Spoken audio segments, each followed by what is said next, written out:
It's no secret the NFL has a problem with race. Think Colin Kaepernick. Think Brian Flores. But this isn't a new problem. It's one that started as far back as the 1930s, with a ban on black players in the NFL, with a past that informs the present. Blackballed is a new miniseries podcast from The Ringer about the 4 men who broke the color barrier in football. I'm your host, Chelsea Stark-Jones. You can find Blackballed on the Ringer NFL feed. This episode is brought to you by Anytime Fitness. We may talk a whole lot about sports, but when it comes to keeping fit ourselves, there's definitely room for improvement. I hit this point early July. I was just like, I am not in good enough shape. I started trying to walk at least 15,000 steps a day, or hiking, or just anything to keep my legs moving. Now it's the end of 2023. I feel great. I had a physical 3 weeks ago, and the guy was like, "You're doing great. You're doing better than you were 3 years ago." I felt great. Whatever your goals are, progress is possible thanks to Anytime Fitness. Get a personalized plan and support from an expert coach anytime, anywhere. Visit anytimefitness.com to try Anytime Fitness for free. Start to train for your life. Terms, conditions, and restrictions apply. See website for details. This episode is brought to you by Read, Write, Own, Building the Next Era of the Internet, a new book from entrepreneur and startup investor Chris Dixon. If you're listening to this podcast, you know what it's like to be part of a community of fans. You value the people who play, perform, and create for everyone. Well, what if there are more ways to support them, more ways to be a fan? And what if you had even more ways to connect with the teams, artists, and other creators that you love? Even though creators make the internet valuable, how much value do they get for their work? Well, that's mostly up to a few big tech companies. Shouldn't creators get more from the platforms they make successful? More value, but also more say, more control, more ownership? Read, Write, Own explores an alternative future for the internet, one that reclaims control for creators, fans, listeners, and gamers, the people who not only use the internet, but make it useful. Read, Write, Own imagines an internet built by us for us. So order your copy of the book today or learn more at readwriteown.com. I need support staff to clear the room. Stand up and walk now. Hello and welcome to The Watch. My name is Chris Ryan. I am an editor at TheRinger.com, and joining me on the other line, my mysterious benefactor, it's Joanna Robinson. Hello, I'm just sitting here in the molding remains of my wedding dress, as I often do, surrounded by layers of dust on things. Charmed to be here.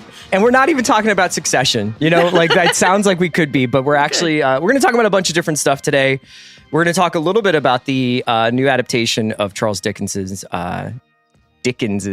Great Expectations, which is on FX on Hulu. And it's from Stephen Knight, who obviously is the person behind Peaky Blinders, is behind my beloved SAS Rogue Heroes, is working on Star Wars, is remaking Vertigo, is very busy. He was nice enough to come by and spend half an hour with me, as did his cat, on Zoom, and chat a little bit about this. Honestly, Joe, I really like this Great Expectations. I had low expectations for it, and it's great. So yeah, that's where we are. So you know, we'll talk about that, but you and I professionally are linked through the House of the Dragon. Yes, like both the show and also as our like sigil wise, right? Like that's what we bend the knee for. Yeah, absolutely. It's our soul bond, Chris. And I wanted to ask you a little bit about this news that came out, I guess it was yesterday on Deadline. Nellie Andriva had the sort of scoop that the upcoming season, this is a quote, the upcoming season, second season of HBO's House of the Dragon will consist of 8 episodes, 2 fewer than season 1 of the Critics' Choice Award-winning Game of Thrones prequel. I mean, there's also a Golden Globe in there, but that's all right. It is part of a long-term plan for the show, which includes HBO mulling a green light for the 3rd season. So for a little bit of context, HBO, wink, wink, waits until after seasons are done to decide that they're going to bring back, we'll bring Succession back if you guys really want us to, kind of thing. Yeah. But typically what they do is they don't announce their renewals until after seasons have aired. Sometimes we'll get like a after the first episode kind of thing, like, we're bringing this back. House of the Dragon, biggest no-brainer ever to bring back. But Joanna, what do you think of this shortening? There's I guess a couple different ways to look at it. There's financial reasons, but there's also story reasons. Do you have one that's like a sort of crowd favorite for what you think is behind this? Yeah, I mean, my first reaction when you texted me about this was like jocular concern about the fact that when they've shortened Throne seasons at the end run of Game of Thrones, that made the story feel truncated and like we weren't getting the full meat we needed to understand certain turns of the story. Yes. I don't think that's really the case with House of the Dragon, because as you and Mal and I have discussed at length, this is adapted from a much sort of slimmer prompt than Game of Thrones was. It's a sort of more bare bones kind of story. And a lot of the things that we were talking about when we talked about the first season, there were all those time jumps that either did or didn't work for people, but was Ryan Condal's solution and Miguel Sapochnik's solution for getting through a chunk of the history. Going through the rest of the show, they don't have to worry about those time jumps, like no major spoilers, but like we're rolling out in sort of a more reasonable time frame.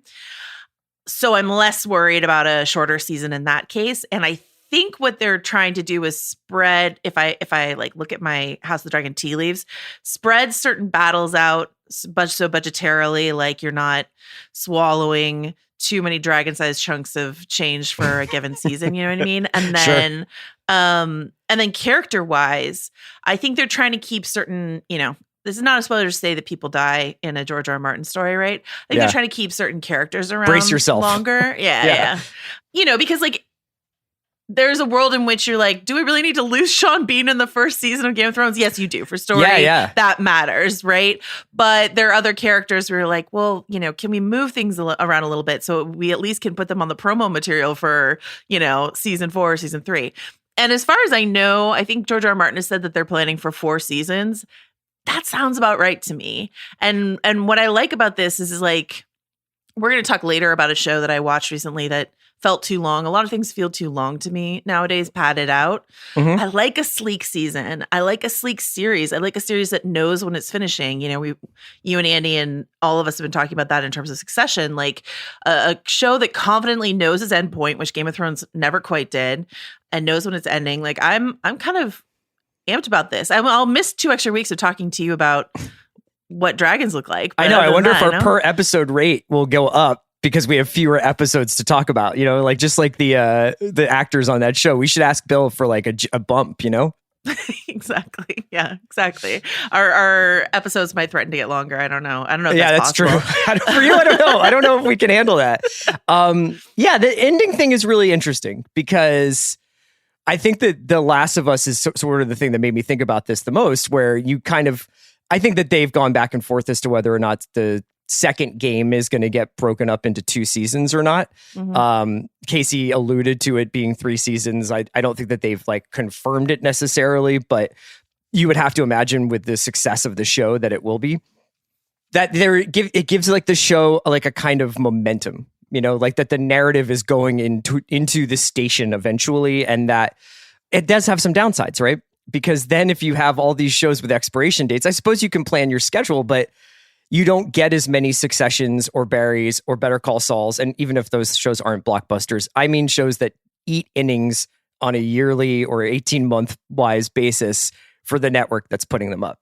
Yeah. And I think what's interesting, you and I are huge fans of British television. This shortened episode season is something we took from the Brits, but sometimes what we don't take from them is the short season run. Usually it's like 3-4 seasons max. And then you have this like jewel box thing that you can rewatch, and it's sort of perfect end to end and leaves you wanting more, which I think is what Jesse Armstrong with his like British TV sensibilities is doing with Succession. That's what I want from something like House of the Dragon. Yeah. I want to feel like I felt this was operating at its peak the whole time. And when I go back and look at it, versus what happened with Thrones, which your mileage may vary, but certainly plenty of people don't feel like they want to revisit that. And I want all these things that we love to be things that are revisitable and enduring and stuff like that. So, but yeah, I mean, the turnover rate, especially, you and Andy have talked about this, but especially right now with so many blockbuster shows for certain networks or streamers ending, it leaves me very curious what even next year looks like, Yeah. And I mean, there's been studies done about whether or not people are watching new shows in relationship to library shows, whether or not the relationship people have with television is similar to the one that they had 10, 15 years ago, where you could kind of invest, whether it was Grey's Anatomy or Mad Men or whatever, like your shows had kind of a long runway to tell story. And there was a very different experience of watching television and feeling like this was an ongoing story versus going to the movies and knowing that you had this kind of like, I'm going to be in here for 2 hours and there's going to be an ending, even if there's 2 or 3 sequels or whatever. You get what I'm saying? And I think that that's sort of starting to change, maybe even starting to flip, where the movies are now chapters of part of a franchise and television are these sort of event moments of Mayor of Easttown, 6 episodes. We're going to find out who the killer is. And you get to see Kate Winslet really like have like set out her stall and be the best actress in the world. But, like the virtue, well, it's funny you talk about the flip flop because, of course, we get these like long running franchises. Like Marvel feels like we've been watching this TV show for over a decade, which we have. Those characters come back.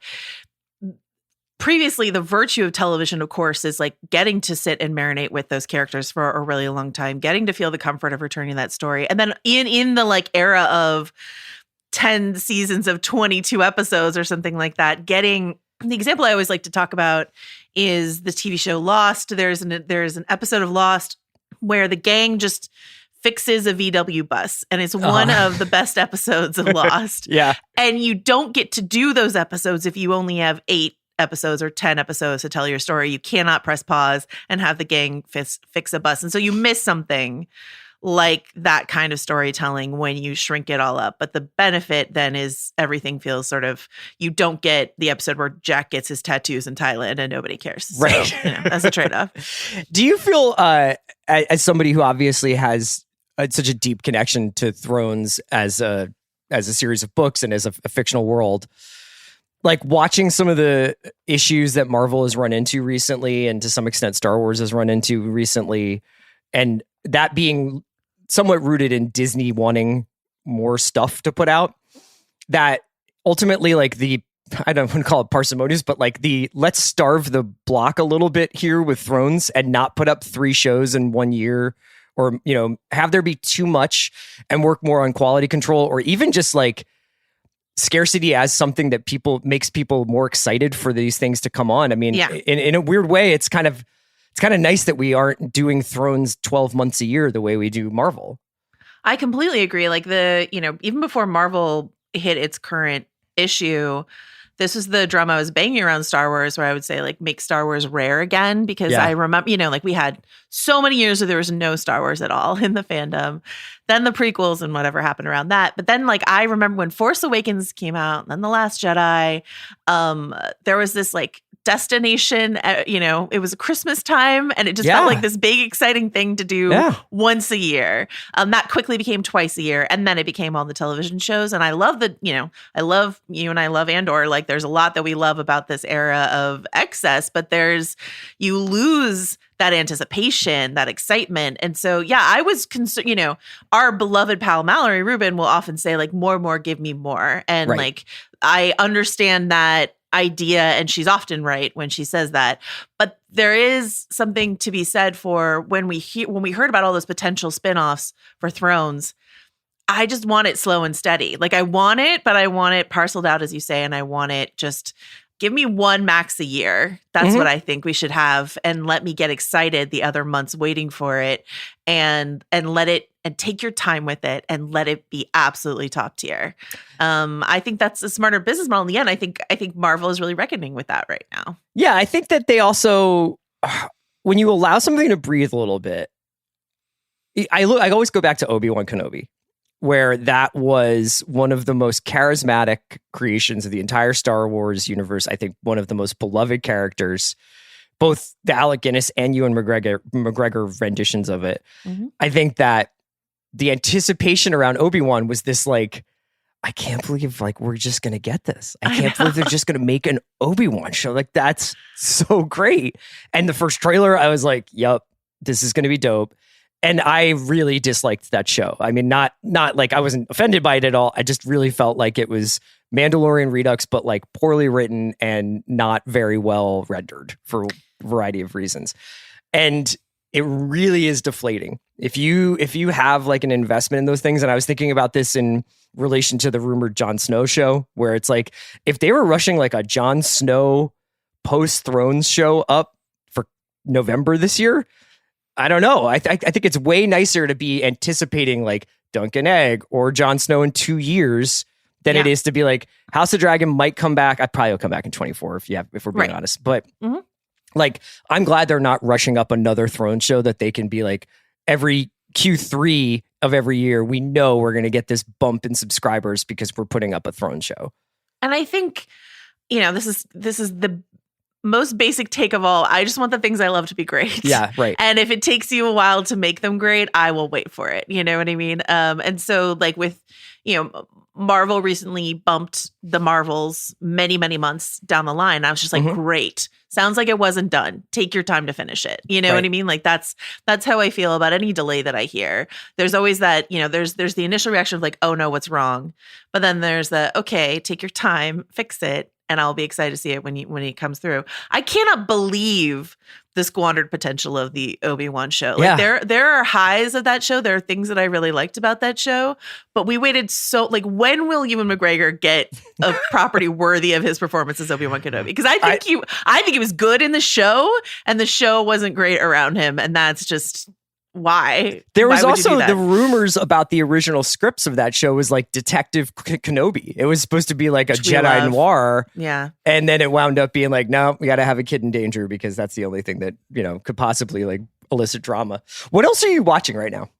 Outside of like the Succession and the stuff you're doing with Mal on Ringerverse. Right. Like Yellow Jackets, Mando, etc. Well, I'm watching Ted Lasso, and that's like a really interesting question. Ted Lasso is also finishing its season, and it's really interesting to me. I don't know if this is just like inside the bubble of either The Ringer or wherever, but does it feel like the air went out of the tires? Right, it's quiet like, out there for Ted. Yeah, what happened? What I think happened is a cycle we've seen before, which is the sophomore slump that is a little like unfairly harsh because people got too ecstatic about the first season, right? So people just go lose their minds over the first season, and then the second season, which is still good, cannot hold up anyway. And so we're in our final season. I'm enjoying it. And I'm just surprised by how quiet it is for Ted Lasso. I wonder about a couple of things. One, there's just you'll never get back to the, almost the shock of the first season. Yeah. Of that slow, like, this show is probably like a complete joke, but I'm going to check it out too. That was pretty good. Get to the darts episode. You're like, is this show amazing? and like that feeling that people had when and then also the word of mouth kind of contagion that Ted Lasso took on. Yeah. The second season was I had some stuff I really liked. And now I noticed, I read this interview with Bill Lawrence on Vulture that Catherine Van Arendonk did about his involvement with the show, but also all the other Apple stuff. He's obviously working on Shrinking, and he's got a Vince Vaughn show coming out on Apple soon. And he was talking about how, like, when the first season, they were basically doing it like where they were working within the confines of a sitcom structure, but blowing up what could happen inside of a sitcom, doing that. Yeah. And then as the show kind of, essentially became more of Jason's show in a lot of ways. Like Bill's running barely involved in the third season. Is what I've heard. Yeah. For better and worse. Obviously it's a very personal story for Sudeikis. The episodes have become longer. Right. They've become really, I would almost say melodramatic with the amount of plot and the amount of there's like D, E, and F stories going on in the most recent episode of Ted Lasso. That's true. And I wonder whether or not it just maybe feels a little bit more like TV to people. And so people like it, but so far there hasn't been a drop everything and like start tweeting about Ted Lasso moment. I think also that question of excess comes back in because Apple asked them to add 2 episodes to last season. There was the Christmas episode and like the Coach Beard After Hours episode. Right. And like I've talked to a few people where they were like, at least the After Hours episode like really lost them last season. And I was like, well, that was because Apple like sort of last minute asked them to add 2 episodes that didn't impact the plot at all. And so this is what they came up with. Yeah. And so, yeah. But again, I think there's a lot of pleasure, even if Ted Lasso isn't as surprising as it was in its first season, et cetera, I think there is a pleasure to me in watching storylines end or jet on towards an ending point. And I will say, I just want to shout out one particular actor, which is like Phil Dunster, who plays Jamie Tart. The Jamie Tart character development has been, I think, the most interesting thing at the end of the day about this series. And that's like, it's like the opposite of Cousin Greg. As Cousin Greg declines in my estimation, Jamie Tartt's on the up and up. So, yeah. Do you think that this show is kind of maybe not buckling, but can't get out from under what we've all decided it's about and so they've sort of chosen like, here's a show. It could have been a fish out of water comedy about this guy who is an unlikely, success story / inspiration in a different culture, essentially.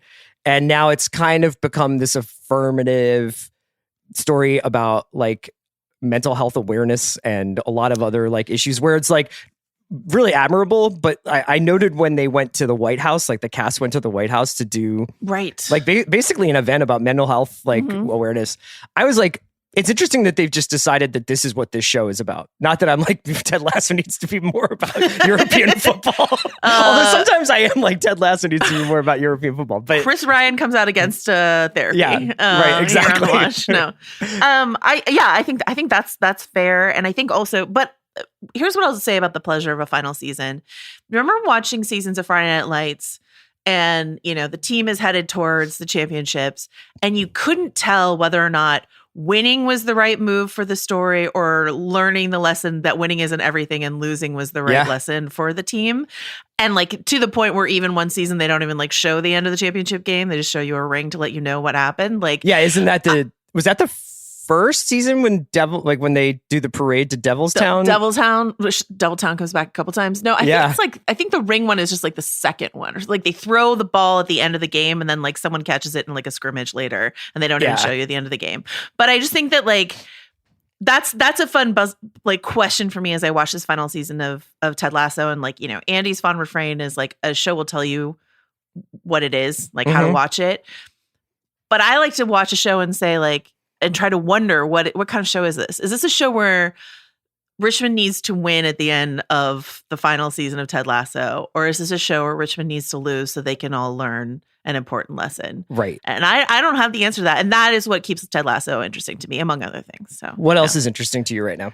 Have you watched Beef at all? It's not out yet, this Netflix series. Are you not a fan? You're like, I am a huge fan. Okay, great. I am a huge fan as well. Like, yes. I'm sure you'll talk about it more, so we don't have to spend too much time on it. But I want to like amp up your listeners to watch this. It's, I don't know if you would agree with me that it's maybe like a couple episodes longer than it needed to be, but this is Steven Yeun and Ali Wong, and it's a road rage / everything sort of falls apart and devolves comedy of class, drama of class, if you prefer. Maria Bello's giving a fantastic, terrible white rich lady performance. She is. And I mean, I love Steven Yeun and I love Ali Wong, and Ali Wong has never gotten to do something quite on this level. And I just like love how much she hit it out of the park. I love the two of them together. And I just found it fascinating. I really loved it. Yeah. We're going to be talking more about this show in the coming weeks, but this is a fantastic example of sort of what we've been talking about here, where there is a version of Beef that's a 90-minute feature that probably would have needed to get made in the 90s to get made, but it still would have been like two people whose lives collide almost literally into one another in a road rage incident.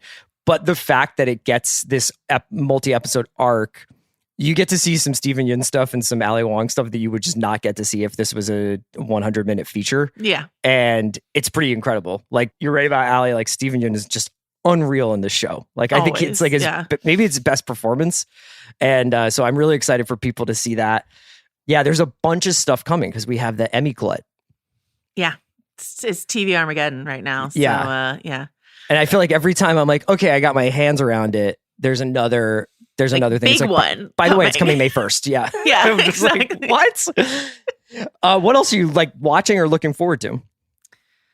I think that what is to come for Barry is probably one of my most anticipated things. Yes. That could possibly ever happen, because like Bill Hader's been so, I hate this word, audacious, but he has, you know what I mean? And like, in terms of like, you know, your SNL alums taking on a show, Sudeikis versus Hader, like, I think maybe what Sudeikis has done to push Ted Lasso in a certain direction is him almost like trying to run up to catch up to what Hader has done with Barry.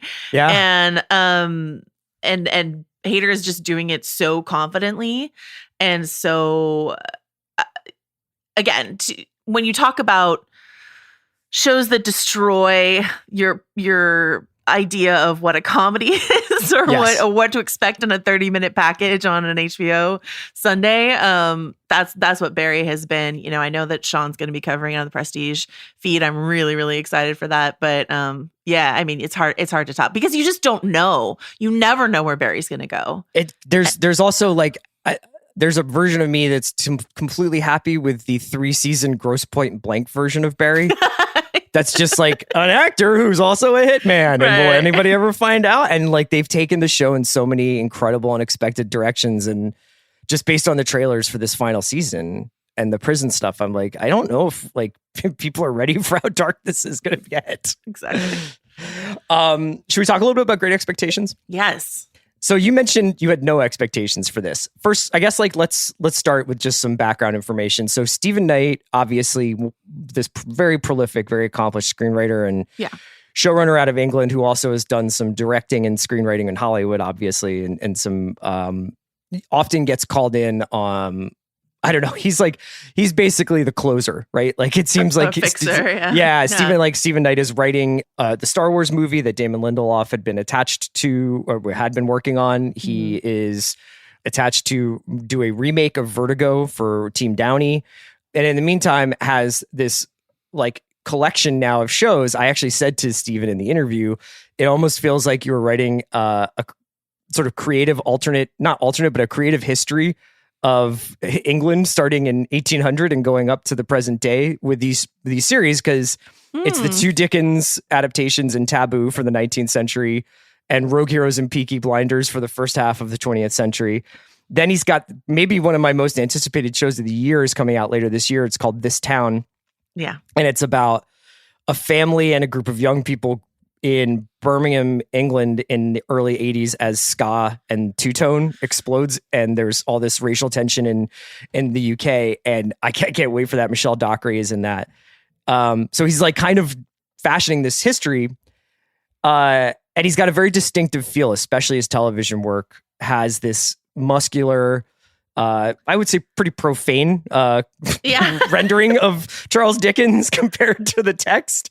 It's like highbrow Guy Ritchie. Yeah. That's sort of how it feels. Yeah. Yeah. And in this version, Fionn Whitehead plays Pip and Olivia Colman does a opium smoking Miss Havisham. Mm-hmm. And my standout actually, or the person that I was most unprepared for how much I would get into it, is Ashley Winters, who plays Jaggers.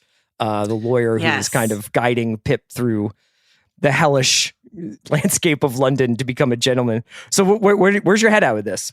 So, I mean, I think the reason I said no or maybe even low expectations is just because Great Expectations has been done so many times. Like I've seen Miss Havisham is one of the all-time great literary characters and one of those like Lady Macbeth, like a character that any actress like wants to get her teeth into. And I've seen Anne Bancroft play her, I've seen Gillian Anderson play her, I've seen Helena Bonham Carter play her. Like, you know, like I was like, maybe I've seen Great Expectations and maybe I don't need to see another Great Expectations. But I should have known because, you know, all the things that you've listed that Stephen Knight has done, I have loved. Yeah. Right. We love Rogue Heroes. We love Peaky Blinders, like all this sort of stuff. And so I think I should have known that this is going to be great.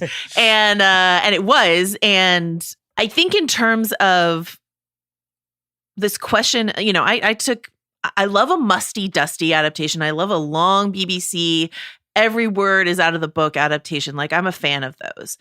But I am interested in adaptations that feel like they're trying to grab an audience who might be resistant to something like Dickens. That when the person who's writing it feels like they understand the source material. You have to understand and love the source material. And then I think you can play with it. Mm-hmm. And I think what a lot of adaptations get wrong on that front, like I'm thinking last year, a film version of Persuasion came out with Dakota Johnson on Netflix that was gasping to be modern. Yeah. But what really missed the mark because in order to be modern, it felt like it had to change all the characters and introduce like borderline anachronistic stuff. Whereas like what Stephen Knight is adding, what's additive to this Great Expectation is like sex or drug use or discussion of the slave trade or, you know, XYZ. And I'm like, well, that's all stuff that was definitely happening when Dickens was writing. It didn't, Yeah. sex did not, when you read Dickens, there's always like the repercussions of sex. There's always like, bastard children and infidelity and stuff like that, but you don't have the actual, he's just like, well, what if we actually Had the sex. register that sex is happening in order for these other things to happen?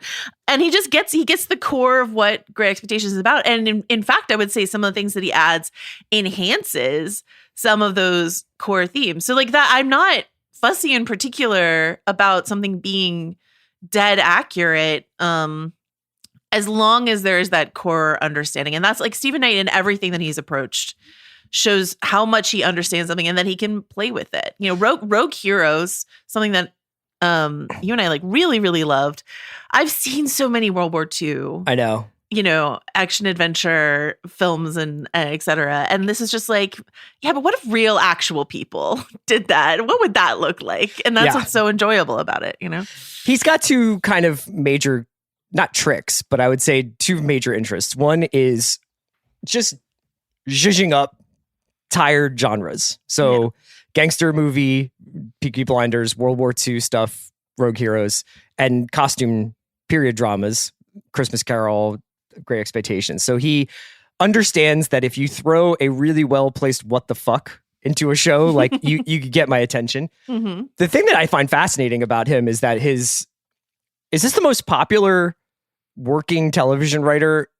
I mean, maybe I can think of one or two exceptions, who's just like primarily telling stories about class on TV on this scale, where almost every one of these shows ultimately is about the class system, primarily in the UK, but I think you could extrapolate it and make them universal ideas about what we kind of strip away from ourselves when we participate in capitalist societies and what working people have to do to just make a living.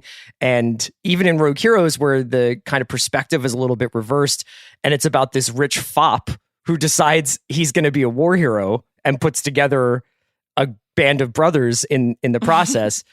Like his kind of need to satisfy his father's ideas about heroism and duty and what you have to accomplish with your life is what drives like a lot of that stuff. And it's also why a lot of his colleagues are pretty fucking hostile to him, is because they're like, you're just this rich asshole who likes to go peacock hunting, and now we're stuck in the desert in North Africa doing these missions. So I find that part of like the idea that we get storytellers who still have like really important, big thematic ideas that they return to over and over again in their work. And, I think that that's often what makes someone's filmography or their IMDb page really pop, is when I can say, hey, there's like you're telling me one big story with these shows. Yeah, there's a thesis that you're working with here. And I think, my, not to like return to the same barrel twice in one episode, but like, because I spent all of the pandemic studying Lost, and because I am a fan of like Damon Lindelof's writing, this,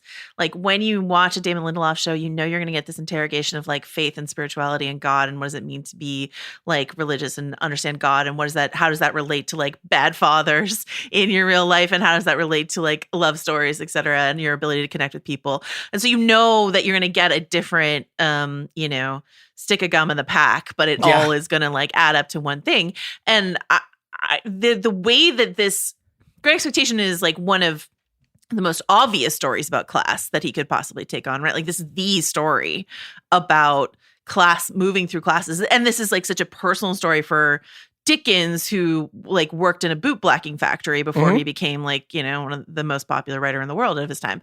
And so I think that all of that is there on the page, is obvious, but what Knight has done with this adaptation is make it so much clearer, the chains and shackles and the literal chains and shackle imagery that goes throughout the story, because you've got not only like prison breaks, but also like Joe, the blacksmith, who is literally like forging chains after chains for the prison ship, how it hurts everyone and not just Pip, but also like how it hurts Estella, or how it hurts like, the girl back home, or how it hurts all these people and keeps them in with this idea of keeping them down. Yeah. And there's also this interesting thing he does.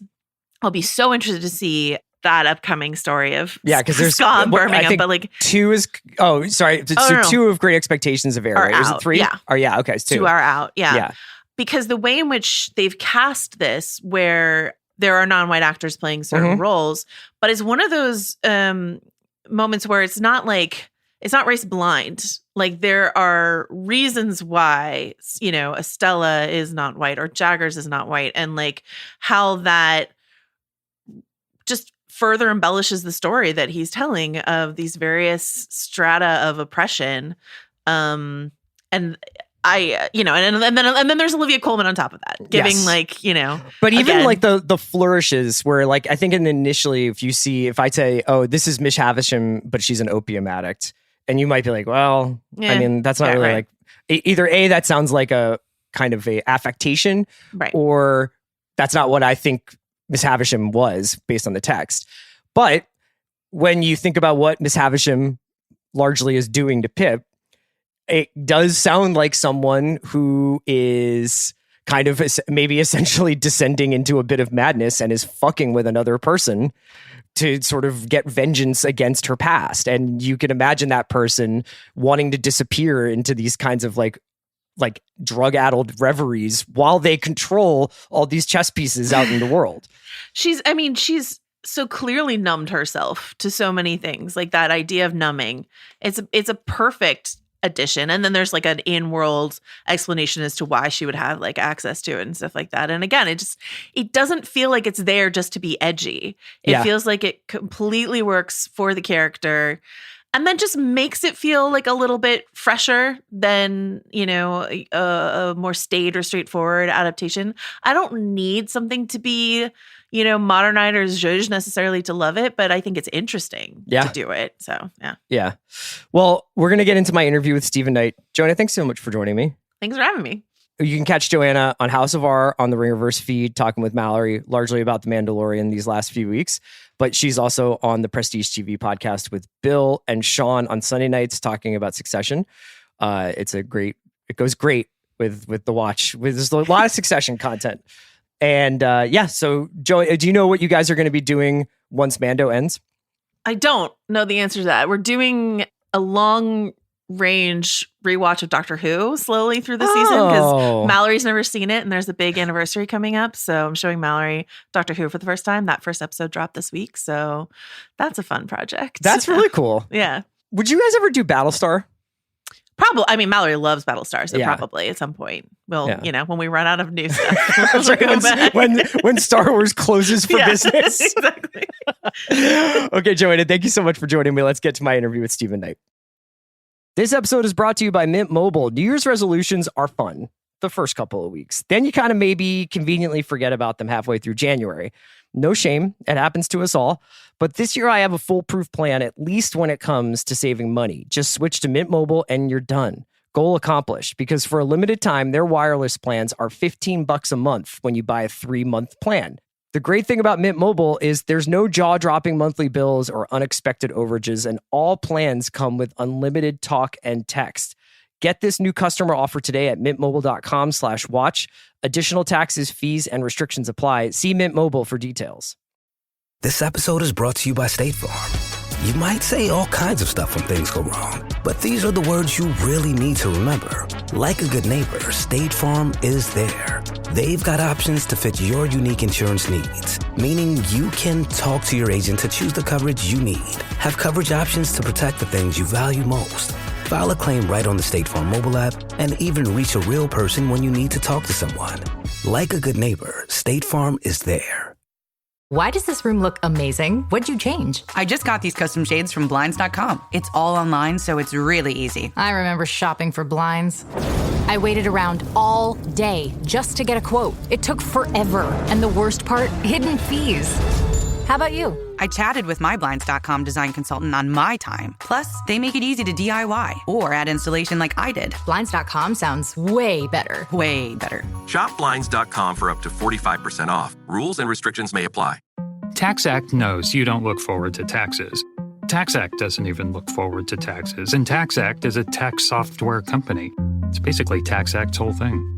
If TaxAct did things over, maybe TaxAct would end up teaching kindergarten or leading fly fishing tours. But that's a different story for a different ad. So why don't we just agree that taxes aren't fun, but you still have to do them? TaxAct's filing software can help you do that. TaxAct. Let's get them over with.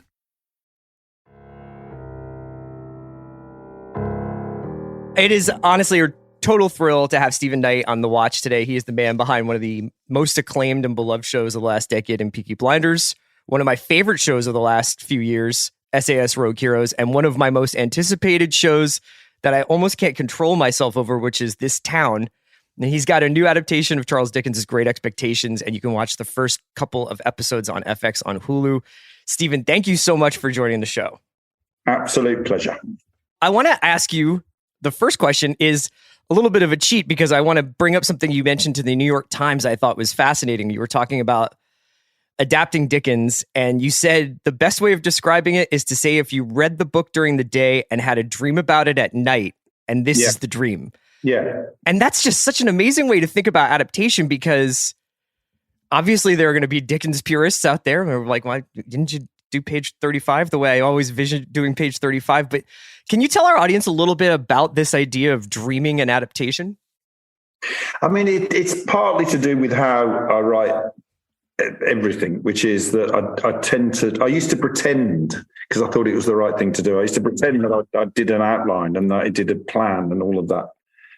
But I actually don't. And what I tend to do with any project that I'm doing is to just start doing it with a notion in my mind of where it's going. With an adaptation, it's different because obviously you'll give, and with Dickens, you're given this treasure trove of characters and plot twists and the destination and all of that. So you get all of that. But for me, the idea of sort of following a map wouldn't work. It's not that I don't think it's a good idea. It just wouldn't work for me to be able to do that. So what I tend to do is, I knew the book anyway. I've known it for a long time. I read it again, and then just to then think. And when I sit at a keyboard, the closest thing way I can describe it is like dreaming, where you just go and you just let it happen. So you know that there's Jaggers, you know there's Pip, you know there's Miss Havisham, you know where they are and where they orbit each other and what that's all about. But yeah, I mean, the best way to describe it is that you have a dream about something that you know and then see how it goes. Do you feel like you almost have to have a certain kind of relationship with a text to use this methodology, right? Like if you were just almost doing, oh, hey, Stephen Knight, there's this bestseller. We'd love for you to adapt it as a feature, XYZ. And you see, great, here's my take on it. But this is almost this, it's everybody's book and everybody's got Pip in their head, right? Well, it's much more effective because the book, something like this, is in the collective subconscious anyway. So, Miss Havisham exists in the imagination, even amongst people who've never read the book, because the characters, Dickens' characters, are always like this. They always escape the book anyway and start to exist in their own sort of universe. So having that as the starting point obviously makes it a lot easier. So I'm not having to go back to the text to find out who this person is, sort of thing. I was curious whether or not somebody like Dickens, who not only is writing in a time before cinema, but is also writing under such different conditions, serialization and, what he can and can't say, or what he would and wouldn't say in a book. Is it more difficult to adapt something like that because it's so dense and because there's almost like a pre-visual storytelling aspect to the way he's writing and from people's perspectives inside their minds? Or is it actually more of a thrill because you're stripping away everything and you could say, what are the essential things that I want to show on a screen? That's really, a really interesting question, because it goes to the heart of this whole thing, because I think Dickens was visual, even though he knew that what he was writing would never be visualized. He was visual in the sense of how he describes things, of this is why I think he would be writing for the screen as well as novels now. But he does paint that picture, but he doesn't just paint the picture with a description of the room. He does it with the way that people talk, and the dialogue gives you fast access to who that character is without him ever having to say, this person is like this. It's like the way they speak gives you everything you need to know about the character. So then you have to look at the density of it, and Dickens is very dense, and realise that, you can only pick the apples. You can't have the whole tree. You can have the bits, and so therefore you have to not be selective. You have to tell the same story in a different way. I think you have to, because you can't just go stepping stones. And then I think the way that Dickens writes, in my opinion, I'm probably wrong, but in my opinion, I think he set off writing things without knowing where he was going particularly accurately. Because the twists and the turns that come from the way he writes, which is so brilliant, I think he stumbled across them as he went. I don't think he did a map either. Right. And I think that really helps me because these things come from nowhere sometimes, which is great. Did you ever have a very rigid writing habits where you had index cards and scene numbers or, long outlines or anything like that? It was always just sort of a free write for you? Yeah, as I say, I used to pretend that I did it because I thought that's what writers do, when I first started out. But I never did because it doesn't work. I mean, everybody's different. So everybody writes in a different way. Everybody comes to, and, stuff that's been written according to a plan and in that other way is some of the best stuff that's ever been written. It's brilliant. It works beautifully as well for other people. But for me, I can't write it unless I'm inventing it in that moment. If I'm writing it down, then it just feels a bit logical. Can we talk a little bit about the dialogue and Great Expectations? But it's kind of a broader question about your approach to dialogue, which I honestly love so much, especially in Rogue Heroes and Peaky Blinders. But it's the essence of Dickens, but in the sort of vernacular of Stephen Knight. Is that the fair way to put it?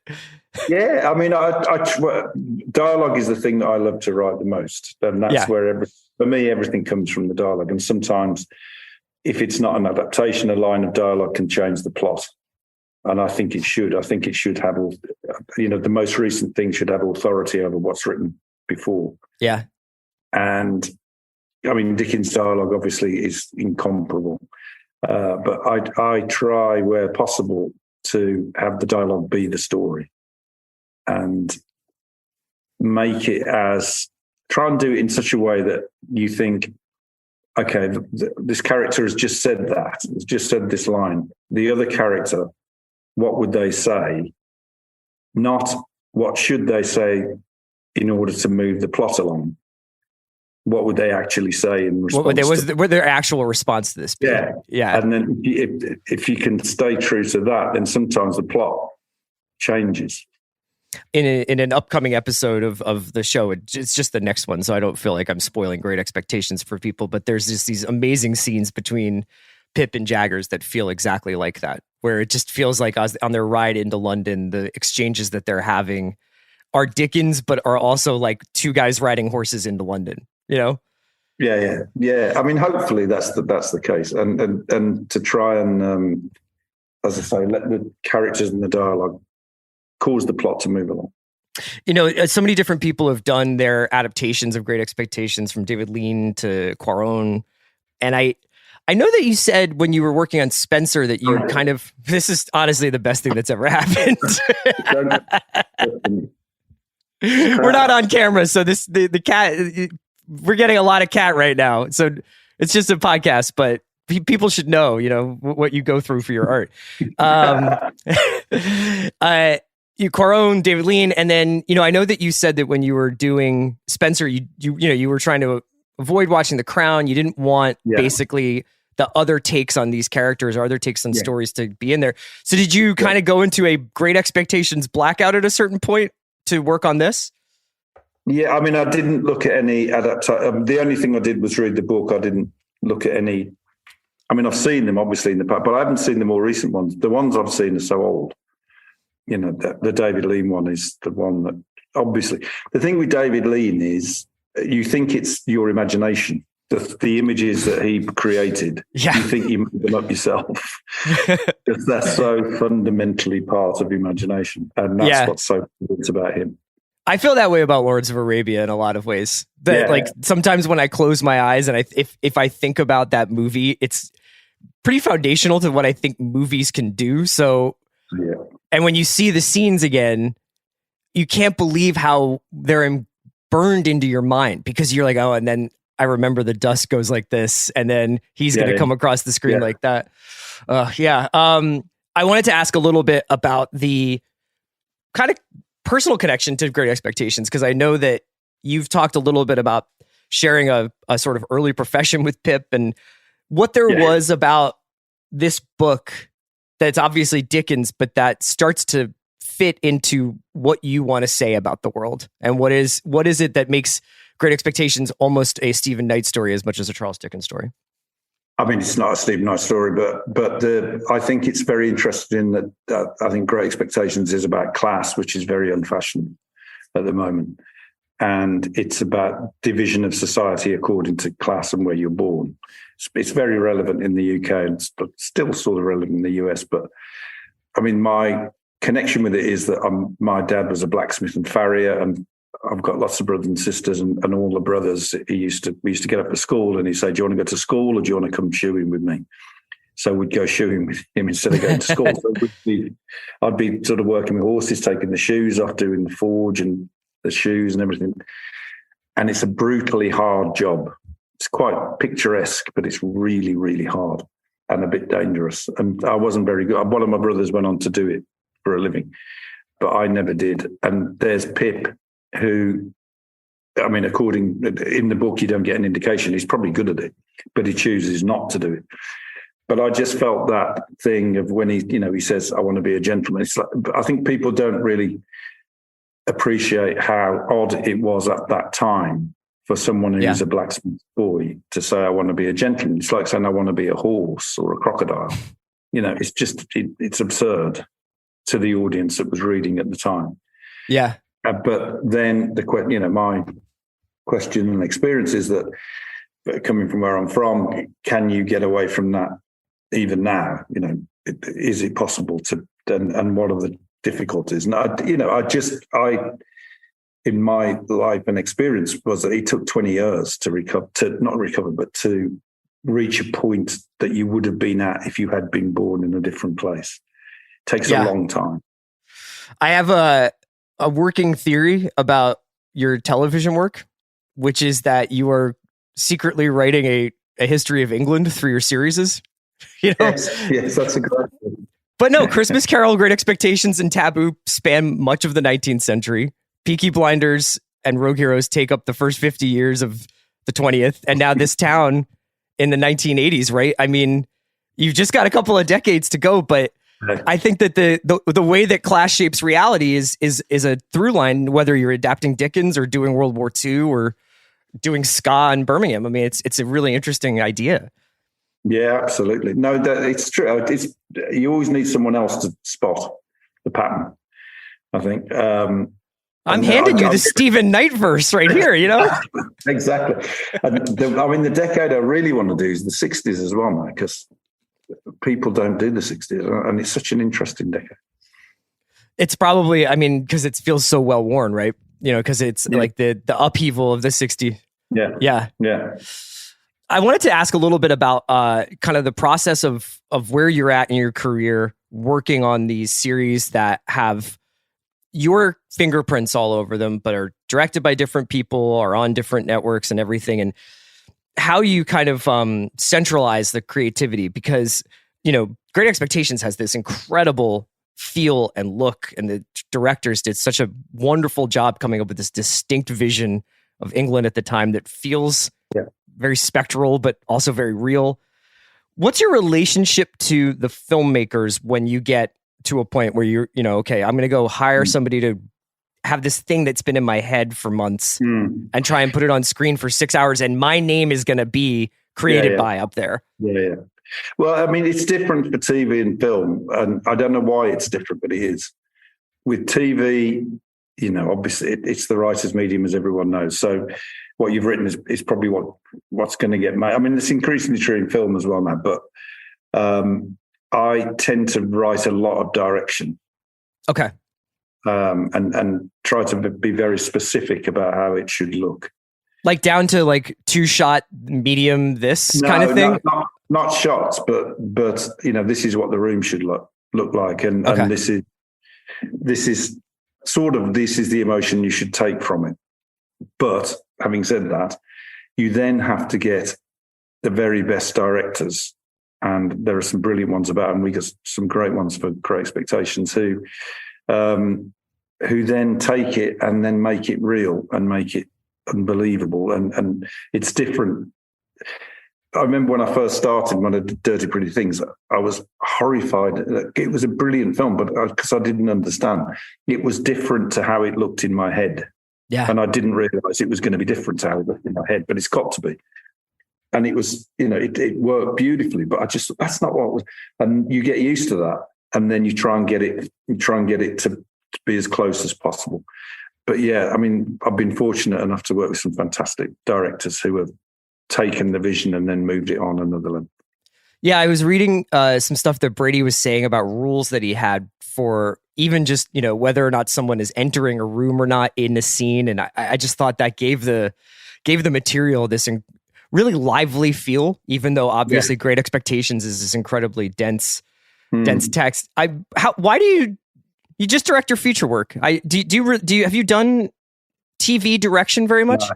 I'm not. I wouldn't call myself a director. I'm a writer, definitely. And if no one else will do it, I'll do it. So you couldn't get anyone else to do Locke? Locke was inspired by what we were just talking about, which was how can you make what appears on the screen as close as possible to what you wrote? Yeah. So remove the variables as much as possible, the things that can go wrong. And so that was one person in one location in the car driving, and you just film it, and the dialogue is word for word. So that was sort of an experiment in how you can do that. But things like Serenity and Hummingbird are really things that no one else would direct. Right. And so I do. And television, doing for example, if you signed on to do a 6 1 hours TV thing, that's a year and a half of your life, really. And I've got so much to write, I can't really do that. But I think I'm thinking about it, just doing something that's controllable and achievable as indirect. I often note that when a show will first be announced, there will be like, and so-and-so is going to direct all 6 or all 8 episodes. And then closer to the release of the show, it's like, this person directed the first 3 episodes and then thought better of it. Yeah. I wanted to ask a little bit about kind of where your career is at right now, because it seems as though, you've had this incredibly prolific period over the last couple of years. And you've mentioned before that you had a bunch of material kind of that came out of the pandemic and just kind of grinding out stuff. And I was curious whether the pandemic time changed your writing habits or the way you wrote at all, or how, or if there's anything kind of like post that era of a creative explosion, really, that you've sort of been able to sustain now that everything is getting made. Less travel is the absolute consequence. I used to be back and forth to LA all the time. Yeah. I was on a plane, a British Airways plane, and the stewardess said, "I've just checked your card and you've got more air miles than me." And I just thought this was ridiculous. But then the pandemic hits and I didn't go at all. And now, because of Zoom, I can do, and that really does make a difference, because it's not just the time, because I used to write on the plane, that's one thing, but it's just the disruption, the time, the jet lag and all of that. And it really does it stops you doing stuff. So I think it's more consistent now. I've got more, and it didn't really change the way I write, but it gave me more time to do it, because when nothing was being made, I just wrote. And now you're sort of starting to centralize a lot of the production, right? Are you building studios in Birmingham? Yeah. I'm doing everything. Well, all television I'm doing through the studio in Birmingham, and I'll start doing film as well through there, because it's my hometown, and it's never been known for its film and television production. I want it to become that, and I want to explore the other people who are like me, who are coming through, who have got stories to tell, and give people a venue. Not give them. I'm going to rent them a venue to do stuff. You know, it's not like I'm trying to be good. It's just something I want to do. You know? Yeah. My last question has to do with sort of the way in which, in the last couple of years, and I just wanted to get your take on it. There's been this obvious wheel turn towards developing and or reimagining previous intellectual property, expanding currently existing stories to have spin-offs, film executions. I know that Peaky Blinders you're looking at doing stuff like that.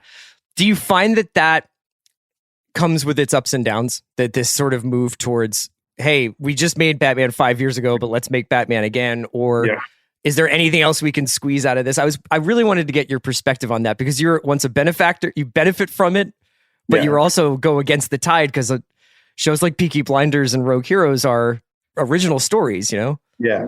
I completely believe that it's a shame that specifically Hollywood, you know, is keen to keep milking the same cows. But I understand it because it's a business and they want to make money. But I do think that the idea that something works, so we'll do it again and again and again, takes away space from the new thing that's going to work. So I do try to balance it so that I am doing original stuff and new stuff. Well, I guess it comes down to how you view something, right? Because you know, you're working on Star Wars and it was reported that you're working on Vertigo. And those stories are is that much different than working on Great Expectations? You know, like they're all stories. I mean, they all have a sort of hold on the popular imagination. Yeah, I mean, I think Vertigo in particular, and Star Wars as well, you know, these are things that are part of the culture. They're part of our civilization, you know, and there's no reason why you can't engage with things like that. You know, I used to have arguments with my kids, you know, and they'd talk about Star Wars and Marvel, not from Star Wars, but Marvel and DC and all that. And they'd say, well, you read Greek myths, what's the difference? Yeah. You know, this is people with superpowers. And these are stories that have been endured, and they're pretty much about human beings being human beings, actually. Yeah. And so, you know, it's like the American mythology is just being born before our eyes. Okay, before I let you go, just tell me a little bit about this town, because it just sounds about the coolest thing I've ever heard. It's set in Birmingham and Coventry. It's for people who, I didn't want to make it about 4 people get together and form a band, even though they do. It's for people who are born on, you know, big housing estates and they're in very difficult situations. And they get into a position where they either get famous or die. And it's about the music scene of ska and two-tone.